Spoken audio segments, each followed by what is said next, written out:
अजनबी और परदेसी जो वहां रहते थे, वो नई नई बातें कहने और सुनने के सिवाय और किसी काम में समय नहीं बिताते थे।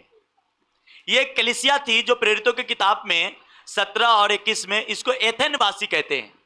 क्या कहते हैं?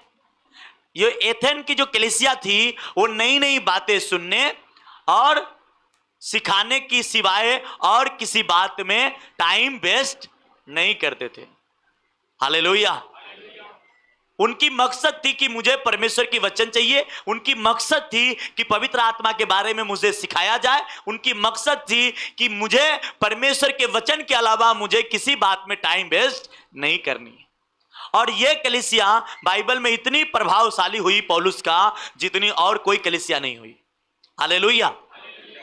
आज के विश्वासी को भी मैं आपसे कहना चाहता हूं कि परमेश्वर के वचन और पवित्र आत्मा के बारे में जानने के अलावा और किसी बात में आपकी टाइम जा रहा है तो वो खराब जा रहा है, और वो टाइम आपको रिकवर करने में बहुत टाइम चला जाएगा।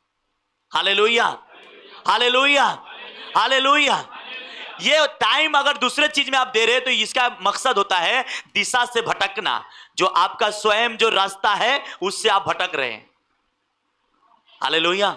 सबसे बड़ा महत्वपूर्ण आज्ञा बाइबल में क्या है, आज उसके बारे में हम जानना चाहेंगे। सबसे बड़ी आज्ञा, सबसे बड़ी परमेश्वर की जो जो जो दिल थी, सबसे बड़ा प्यार था कि लोग मेरी ये आज्ञा माने, वो क्या था? किसी को रिस्पॉन्सिबल है तो आप बता सकते हैं? आमीन। वो ये था कि तुम पवित्र आत्मा से भरो, तुम सामर्थ से भरो। हालेलुया। उनका सबसे बड़ा महत्वपूर्ण जी उठने के बाद परमेश्वर यीशु मसीह का एक दिल था कि मेरे बच्चे सामर्थ और पवित्र आत्मा के भरने के अलावा किसी बात के लिए उसके पास जगह नहीं होनी चाहिए। पर कलीसिया क्या करती थी उस समय भी और आज भी करती है कि वो फालतू बातें में टाइम वेस्ट करेंगे, पर पवित्र आत्मा से भरने के लिए ना तो प्रार्थना करेंगे और ना ही उसके लिए वचन पढ़ेंगे। आमीन। आपको आज से ये 2024 में विजय शुरू तभी होगा जब आप इन्हीं दोनों चीजों पे ध्यान लगाएंगे। एथेन की कलीसिया क्या कहता है कि वो परमेश्वर की बातें नई नई सीखने में और किसी काम में टाइम वेस्ट, वो क्या कर रहा है, वो क्या बोल रहा है, वो क्या सुन रहा है, इन सभी के लिए उस कलीसिया के पास जगह नहीं था।